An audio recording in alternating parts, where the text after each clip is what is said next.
معراج کا سفر ختم ہوا اور زمین پر ایک نئی آزمائش شروع ہوئی۔ قریش کا ظلم بڑھتا گیا، مکہ کی زمین تنگ ہونے لگی، لیکن یاد رکھیے جب ایک در بند ہوتا ہے تو اللہ تعالیٰ 100 در کھول دیتا ہے۔ مدینے کے چند لوگ حج کے موقع پر آئے، انہوں نے رسول اللہ صلی اللہ علیہ وآلہ وسلم کے دستے مبارک پر بیعت کی۔ یہ تاریخ میں بیعت عقبہ اولیٰ کہلایا۔ سوچئے ذرا، چند لوگ، چھوٹی سی بیعت، مگر آنے والے دنوں میں اسلام کا مرکز بدلنے والا تھا۔ اگلے سال مدینے کے مزید لوگ آئے، انہوں نے کہا یا رسول اللہ، ہم آپ کو اپنے مال، اپنی جان، اپنی اولاد سے بھی زیادہ عزیز رکھیں گے۔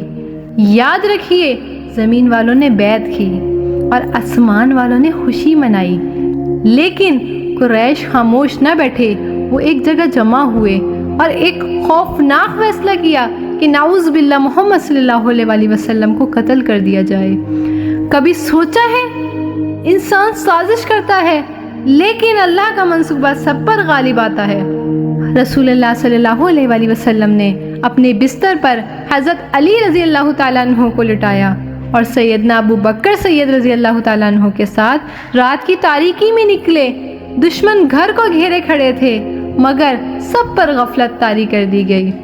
دیکھا آپ نے، وہ جنہیں قتل کرنے آئے تھے وہی ان کی آنکھوں کے سامنے نکل گئے۔ جب قریش نے نبی پاک صلی اللہ علیہ وآلہ وسلم کے قتل کی سازش کی تیاری کی تو اللہ تعالیٰ نے اپنے محبوب کے لیے حفاظت کا انتظام فرمایا۔ رسول اللہ صلی اللہ علیہ وآلہ وسلم اور ابو بکر صدیق رضی اللہ تعالیٰ عنہ نکلے اور غار سور کی پناہ لی۔ 3 دن تک وہیں قیام کیا۔ دشمن قریب تک آئے، اتنے قریب کہ اگر وہ نیچے دیکھتے تو رسول اللہ صلی اللہ علیہ وآلہ وسلم کو دیکھ لیتے، لیکن سنو، حضرت ابو بکر گھبرا گئے، عرض کیا یا رسول اللہ صلی اللہ علیہ وآلہ وسلم، اگر انہوں نے جھانک لیا تو ہم پکڑے جائیں گے۔ نبی صلی اللہ علیہ وآلہ وسلم نے فرمایا غم نہ کرو، اللہ ہمارے ساتھ ہے۔ کبھی آپ نے سوچا ہے جب سب راستے بند ہوں تو ایک یہ یقین انسان کو زنجیروں سے آزاد کر دیتا ہے کہ اللہ ہمارے ساتھ ہے۔ ناظرین، دشمن دروازے تک پہنچ گئے مگر اللہ نے مکڑی کو حکم دیا، اس نے جالا بنا دیا، کبوتر نے گھونسلہ کر دیا۔ دیکھنے والے سمجھے یہ غار تو صدیوں سے خالی ہے، اور یوں اللہ نے اپنے محبوب صلی اللہ علیہ وآلہ وسلم کو دشمنوں سے بچا لیا۔ سوچئے جس کا رب محافظ ہو اسے کون نقصان پہنچا سکتا ہے۔ 3 دن بعد رسول اللہ صلی اللہ علیہ وآلہ وسلم اور حضرت ابو بکر رضی اللہ تعالیٰ عنہ غار سے نکلے۔ راستے میں ایک بکریاں چرانے والا چرواہا ملا، وہ دودھ لایا اور نبی پاک صلی اللہ علیہ وآلہ وسلم نے پیا۔ پھر سفر آگے بڑھا، کبھی دن کی گرمی میں ریت پر چلنا، کبھی رات کی تاریکی میں پہاڑوں کو پار کرنا۔ یہ صرف ایک ہجرت نہیں تھی، یہ اسلام کے لیے نئی صبح کا آغاز تھا۔ کبھی سوچا ہے 2 مسافر، ایک صدیق رضی اللہ تعالیٰ عنہ، ایک رسول اللہ صلی اللہ علیہ وآلہ وسلم، اور ان کے قدموں کے پیچھے پوری دنیا کا مستقبل چل رہا ہے۔ آخرکار وہ دن آ گیا، مدینے والوں کو خبر ملی کہ رسول اللہ صلی اللہ علیہ وآلہ وسلم تشریف لا رہے ہیں۔ سبحان اللہ، چھوٹے بڑے سب راستوں پر نکل آئے، گلیاں، چھتیں، سب جگہ خوشی کی لہر دوڑ گئی۔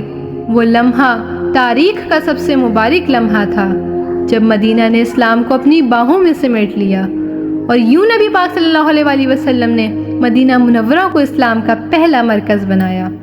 ناظرین، یہاں سے ایک نئی ریاست، ایک نیا دستور اور ایک نیا عہد شروع ہوا۔ مدینے کی گلیاں روشن ہو گئیں جب رسول اللہ صلی اللہ علیہ وآلہ وسلم وہاں داخل ہوئے۔ ہر گھر چاہتا تھا کہ نبی پاک صلی اللہ علیہ وآلہ وسلم اس کے ہاں قیام کریں، لیکن نبی پاک صلی اللہ علیہ وآلہ وسلم نے فرمایا میری اونٹنی کو چھوڑ دو، جہاں یہ بیٹھے گی وہیں میرا قیام ہوگا۔ کبھی سوچا ہے یہ فیصلہ اونٹنی کا نہیں تھا، یہ اللہ کا فیصلہ تھا۔ اونٹنی ایک یتیم بچوں کی زمین پر آ کر بیٹھی، وہ جگہ خریدی گئی اور وہیں مسجد نبوی کی تعمیر شروع ہوئی۔ رسول اللہ صلی اللہ علیہ وآلہ وسلم نے خود مزدوروں کے ساتھ اینٹیں اٹھاتے، مٹی ڈالتے اور فرما دیتے یہ اللہ کا گھر ہے، اسے مضبوطی سے بناؤ۔ سبحان اللہ۔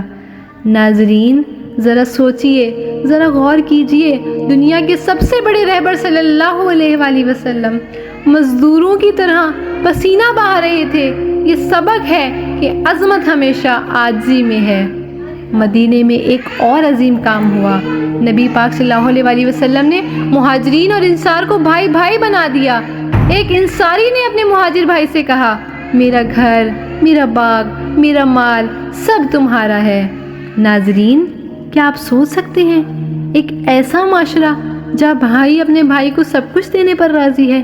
یہ تھی اسلام کی پہلی فلاحی ریاست جہاں دولت نہیں، دل بانٹے جاتے تھے۔ ذرا آج کے دور میں دیکھیے، بھائی بھائی کا دشمن بنا ہوا ہے، جائیداد کے پیچھے قتل کیے جا رہے ہیں، اور ذرا اس زمانے پر غور کیجئے کہ بھائی اپنے بھائی کو سب کچھ دینے پر راضی ہے، اور وہ بھائی جو منہ بولا بھائی ہے، جو نبی پاک صلی اللہ علیہ وآلہ وسلم نے فرمایا کہ مہاجرین اور انصار ایک دوسرے کے بھائی بھائی ہیں۔ مدینے میں اسلام کی بنیاد تو رکھ دی گئی، لیکن دشمن خاموش نہ بیٹھے۔ قریش کے دل میں آگ بھڑک رہی تھی۔ ناظرین کرام، کہانی یہاں ختم نہیں ہوتی۔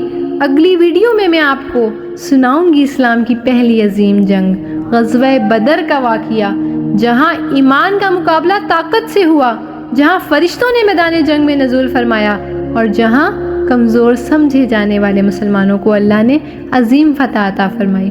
اس ایمان افروز واقعے کو سننے کے لیے میری نیکسٹ ویڈیو ضرور دیکھیے۔ انشاءاللہ ہم ملتے ہیں اپنی نیکسٹ ویڈیو میں۔